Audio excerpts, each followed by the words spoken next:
സുഹൃത്തുക്കളെ, നമ്മൾ ഒരു തൊഴിൽ ചെയ്യുന്ന സമയം നമ്മുടെ കൂടെയുള്ള സുഹൃത്തുക്കളോട് നമ്മളെങ്ങനെ പെരുമാറണം, ഏത് തരത്തിലായിരിക്കണം എന്നുള്ളതിന് ഒരു ഉദാഹരണമാണ് അദ്ദേഹത്തിൻ്റെ ജോലി ചെയ്ത സമയത്തെല്ലാം നമ്മളോടുള്ള സഹകരണം സഹവർത്തിത്വം നല്ല രീതിയിലായതുകൊണ്ടാണ് നമ്മൾ ഇത്രയും പേര് ഇവിടെ ഒരുമിച്ച് കൂടിയത്. നമ്മൾ ജോലി ചെയ്യുന്ന സമയത്ത് പലവിധമായ പ്രശ്നങ്ങൾ നമുക്കുണ്ടാകാം, കുടുംബത്തിലുണ്ടാകാം. അതിനൊക്കെ നമ്മൾ വ്യത്യസ്തമായി നമ്മൾ ജോലിക്കായിട്ട് വരുമ്പോഴത്തേക്ക് നമുക്ക് നമ്മളെ കൂട്ടുകാരോടൊപ്പം അല്ലെങ്കിൽ സഹപ്രവർത്തകരോടൊപ്പം എങ്ങനെ പെരുമാറണം, ഏത് തരത്തിലായിരിക്കണം എന്നുള്ളതൊക്കെ നമ്മൾ കുറേ കാര്യങ്ങൾ നമ്മുടെ സീനിയേഴ്സിൽ നിന്ന് നമ്മൾ പഠിക്കാറുണ്ട്. അതുപോലെ നമുക്ക് നമ്മളെ മുൻകാലങ്ങളിൽ പിരിഞ്ഞുപോയ ഒരുപാട് ഡ്രൈവേഴ്സ് അവരുടെ മക്കളെല്ലാവരും നല്ല നിലയിലായിരുന്നു. റോഷൻ കോളേജിലൊക്കെ പഠിച്ചാണ് ഓരോരുത്തർക്കും നല്ല നിലയിലൊക്കെ ആയിട്ട്. അതുപോലെ നമുക്ക് നല്ലൊരു മാർഗദർശനമായിട്ടാണ് അദ്ദേഹം പോയത്. കാരണം അതിൻ്റെ മക്കളെയൊക്കെ നല്ല രീതിയിൽ പഠിപ്പിക്കുകയും കാര്യങ്ങൾ ചെയ്യുകയും കുടുംബത്തിലൊക്കെ നല്ല രീതിയിൽ നമ്മുടെ എൻജോയ്മെൻറ്റ് അതെപ്പോഴും അദ്ദേഹം നമ്മളോടൊപ്പം അത് കാണിക്കാറുണ്ട്. എന്തായിരുന്നാലും ഇത്രയും കാലം നമ്മളോടൊപ്പം സഹകരിച്ച് നല്ല രീതിയിൽ പ്രവർത്തിക്കാൻ കഴിഞ്ഞത് ഇത്രയും പേരെ ഒത്തുകൂടാണ് അത് സന്നദ്ധമാക്കിയത് അദ്ദേഹത്തിൻ്റെ നല്ലൊരു പ്രവർത്തന രീതി കൊണ്ടാണ്. ഇത് അദ്ദേഹം പിരിഞ്ഞു പോയിട്ടും സാധാരണ പിരിയുമ്പോഴാണ് ഈ സംഭവം നമ്മൾ ഈ ചടങ്ങുകളൊക്കെ നടത്തുന്നത്. പിരിഞ്ഞു പോയിട്ടും ഇത്തരത്തിലുള്ള ഒരു ചടങ്ങ് സംഘടിപ്പിക്കാൻ കഴിഞ്ഞത് തന്നെ അദ്ദേഹത്തിൻ്റെ ഒരു നല്ല മനസ്സുകൊണ്ടാണ്. ഇതുപോലെ ആയിരിക്കണം നമ്മൾ എപ്പോഴും. നമ്മൾ എന്തായിരിക്കും ഏതായിരിക്കും എന്നല്ല, നമ്മുടെ മക്കൾ അല്ലെങ്കിൽ നമ്മുടെ കുടുംബത്തോട് പല രീതിയിലായിരിക്കാം, സാമ്പത്തികമായിട്ടൊക്കെ ഉയർന്നതായിരിക്കാം കാര്യങ്ങളായിരിക്കും. പക്ഷെ എങ്കിലും നമ്മൾ ജോലി ചെയ്യുമ്പോൾ നമ്മുടെ സഹപ്രവർത്തകരോട് എപ്പോഴും സ്നേഹത്തോട് പെരുമാറണം എന്നുള്ളതാണ് നമ്മൾ മനസ്സിലാക്കുന്നത്. അതായത് ഇങ്ങനൊരു വേദി ഒരുക്കാൻ അദ്ദേഹം ഒരു അവസരം കിട്ടുന്നതിന് നമ്മളെല്ലാവരുടെയും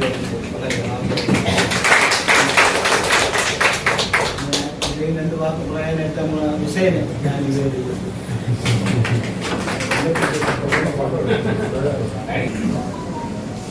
നമ്മളോട് ഡ്രൈവർമാരുടെ ഒരു ഓളൊപ്പം ഉണ്ടായി വന്നാവണമെങ്കിൽ നമ്മൾ അനിയനോട് വന്നാലേ പറ്റുള്ളൂ. അനിയനെ വന്നാൽ അറിയും ഇവിടെ അനിയനെ വന്നു എന്നുള്ള നമ്മളേക്ക് അറിയിച്ചിട്ട് വേണം പോവുകയും. എപ്പോഴും ഞാനും അതുകൊണ്ട് ഒരു പാട്ട് പഠിപ്പിക്കും. പാട്ട് കേൾക്കാൻ ഇഷ്ടമുള്ളത് നമ്മളായാലും ഞാനും പാട്ട് കേൾക്കാൻ ഇഷ്ടമുള്ളത് കൊണ്ട് അത് കൂടെ നിന്ന് ഹിന്ദി പാട്ടും മലയാളം പാട്ടുമൊക്കെ കേട്ട് ചെറുതായിട്ട് അടിയൊന്ന് കൂട്ടിക്കൊടുക്കും.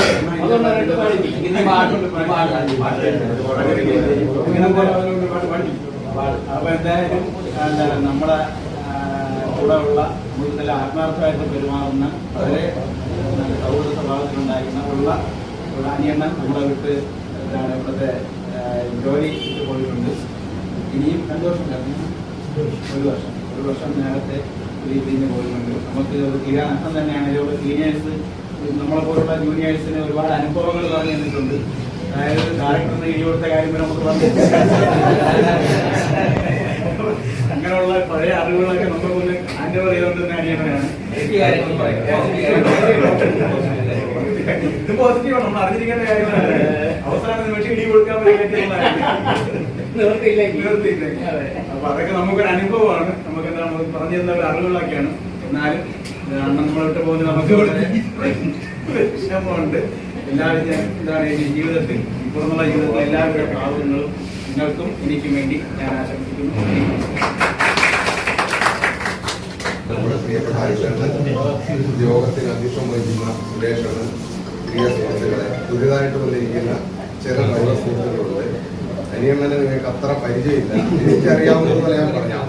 2018 തൊട്ട് അനിയണ്ണനെ അറിയാം. പച്ചയായ ഒരു മനുഷ്യൻ. നേരത്തെ അദ്ദേഹം CRPF ജോലി ചെയ്തിരുന്നു. അത് കഴിഞ്ഞ് ഞാനിവിടെ വരുമ്പോൾ ഒരു സീനിയേഴ്സ് ഉണ്ട്. അനിയണ്ണൻ, പീറ്ററണ്ണൻ, ജീവണ്ണൻ, അങ്ങനെ 3-4 സീനിയേഴ്സ് ഉണ്ട്. വളരെ നയപരമായിട്ട് സ്നേഹത്തോട് നമ്മളോട് സംസാരിക്കുകയും ചില സമയങ്ങളിലൊക്കെ ദേഷ്യത്തോട് സംസാരിക്കുകയും ചെയ്തു. പച്ചയായ കാര്യങ്ങൾ ജോലിയെ സംബന്ധിച്ച് വ്യക്തമായി നമുക്ക് പറഞ്ഞു. ഏത് കൊടികെട്ടിയ ഓഫീസർമാരുടെ കൂടെ എങ്ങനെ ജോലി ചെയ്യണം, ഏത് രീതിയിൽ അവരോട് ഇടപെടണം എന്നുള്ള വളരെ വ്യക്തമായി എനിക്ക് 3-4 ദിവസങ്ങളിൽ സംസാരിച്ചിട്ടുള്ളപ്പോൾ അദ്ദേഹം പറഞ്ഞിട്ടുണ്ട്. പ്രഗത്ഭരായ പല IAS-കാരോടെ അദ്ദേഹം ജോലി ചെയ്തിട്ടുണ്ട്, IPS-കാരോട് ജോലി ചെയ്തിട്ടുണ്ട്. ചിലരോടൊക്കെ സ്വരച്ചേർച്ചയില്ലായ്മ വന്നിട്ടുണ്ട് എന്നും അദ്ദേഹം പറഞ്ഞിട്ടുണ്ട്. ഒരുപാട് അനുഭവങ്ങൾ നമ്മളോട് അദ്ദേഹം പങ്കുവച്ചിട്ടുണ്ട്. പച്ചയായ ഒരു മനുഷ്യൻ, എല്ലാവിധ ഭാവങ്ങളും നേരുന്നു. നന്ദി, നമസ്കാരം.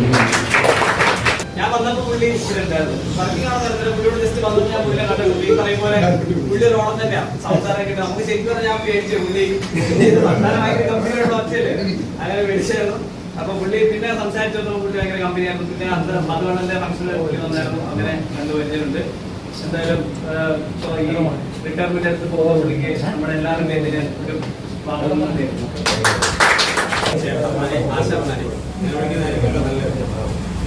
ഇവിടെ ജോയിൻ ചെയ്തത് ഫസ്റ്റ് നമ്മുടെ പുതിയ ലിസ്റ്റിന് ആദ്യം ജോയിൻ ചെയ്തത് ഫൈസലാണ്. രണ്ടാമതാണ് ഞാൻ വന്നത്. ഞാനിവിടെ വരുമ്പോൾ ഫസ്റ്റ് അനിയമ്മൻ അവിടെ നിന്ന് ചോദിച്ചത് എന്നെ നിങ്ങളവിടെ ബുക്ക് ചെയ്തു. അനിയമ്മൻ ആദ്യം തന്നെ എന്നോട് ചോദിച്ചു നിനക്ക് ചായ ഇടാൻ അറിയണം.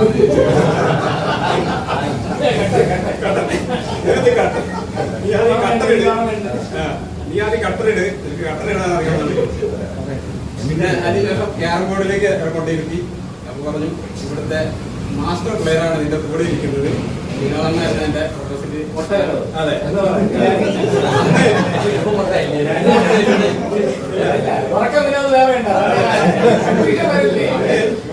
ഒരു വാക്ക് ക്യാരം ബോർഡിൽ ഇരിക്കുമ്പോ കളിക്കുമ്പോ ഒരു വാക്ക് പറയായിരുന്നു. എനിക്ക് ഓർമ്മ വരുന്നില്ല എന്താണ്. അപ്പോ അനിയന്റെ ഭാവി ജീവിതം സന്തോഷത്തിലാണ് ഇപ്പോഴും. ഞാൻ കൂടുതൽ സന്തോഷത്തിലാണ്. ഞാൻ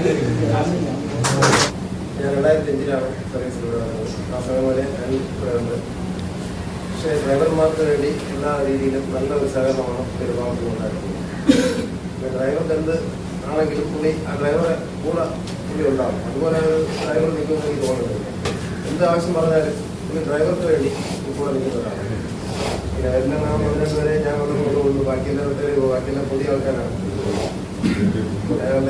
റിട്ടയർമെന്റ് അതിനുശേഷവും നല്ല ഒരു ഭയങ്കരമായ ജീവിതം ഉണ്ടാകട്ടെ. അധ്യക്ഷനായിരിക്കുന്ന നമ്മുടെ സുരേഷ്, എല്ലാവർക്കും എൻ്റെ നമസ്കാരം.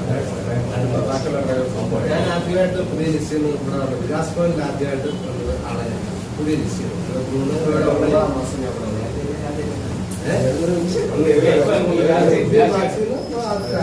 ഇവിടെ ആദ്യം വരുമ്പോൾ എനിക്ക് ഇവിടെ റൂം പെട്ടെന്നായില്ല. കുറേ നാളുകൾ 3-4 ദിവസം ഞാൻ വീട്ടിൽ ദൂരെ എനിക്ക് ലോകം പോയി വരാൻ വലിയൊരു ബുദ്ധിമുട്ട്.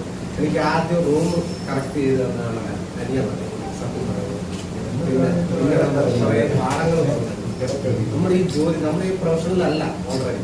അപ്പൊ നമുക്ക് ഇവിടെ വന്നു കഴിഞ്ഞപ്പോൾ നമുക്ക് കുറെ പാഠങ്ങൾ പറഞ്ഞു തന്നൊരു വ്യക്തിയാണ്. പല കാര്യങ്ങളും അങ്ങനെ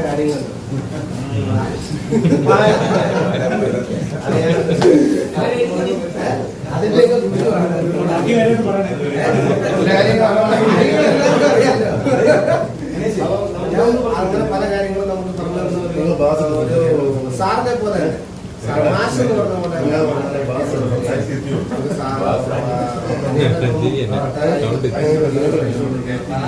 ലൈഫ് ഒന്നും കൂടി ബ്യൂട്ടിഫുള്ളാകട്ടെ എന്ന് പ്രാർത്ഥിക്കുന്നു.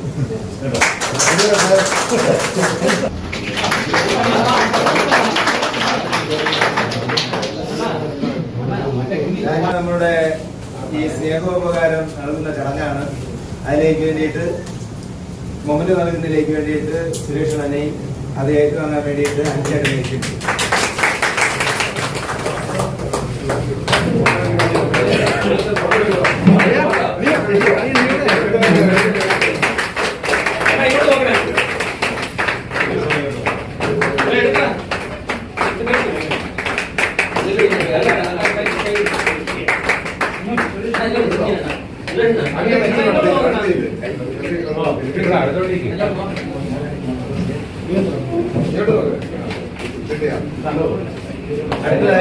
അടുത്തതായി പൊന്നാട അണിയിക്കാൻ വേണ്ടിയിട്ട് നമ്മളെ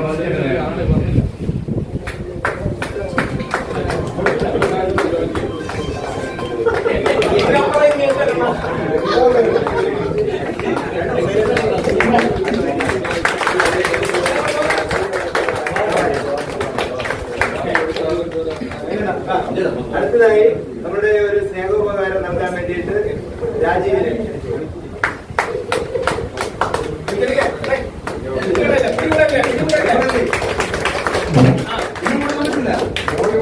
അടുത്തതായി അടുത്തൊരു ഉപകാരം നൽകാൻ വേണ്ടി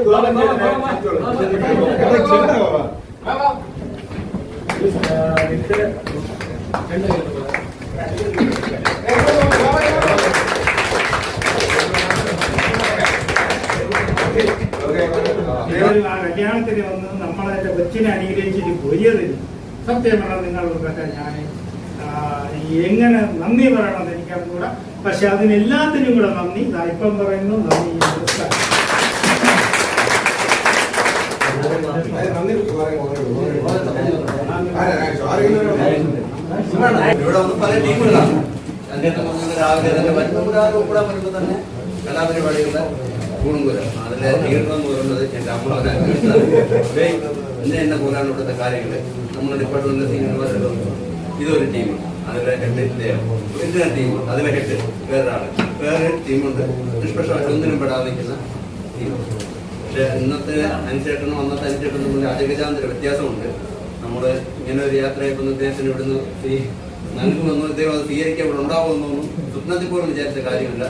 അഞ്ചേണ്ട കല്യാണത്തിന് മോളുടെ കല്യാണത്തിന്റെ കാര്യം പറഞ്ഞതുപോലെ നമുക്കൊരു ആപത്ത് വരുമ്പോഴാണ് ഒരു നല്ല കാര്യം സംഭവിക്കണം. കൂടെ നിൽക്കാൻ 10 പേരുണ്ടാവുക എന്ന് പറയുന്നത് ഒരു ബലം തന്നെയാണ്. അത് അദ്ദേഹത്തിന്റെ മകളുടെ കാര്യത്തിൽ നമ്മൾ ഡ്രൈവർമാരുടെ സംഘടനയുടെ പേരിലായാലും അദ്ദേഹത്തിന്റെ സൗഹൃദത്തിന്റെ പേരിലായാലും കൂടെ നിന്നതും വിജയിപ്പിച്ചതിനും എല്ലാ കാര്യത്തിനും നിങ്ങളുടെ എല്ലാ പേരുടെയും വികാസമല്ല ഓരോ ഡ്രൈവർമാരുടെ പേരിലും അഞ്ചേണ്ട പേരിൽ പ്രത്യേകം നന്ദി രേഖപ്പെടുത്തിക്കൊണ്ട് നന്ദി.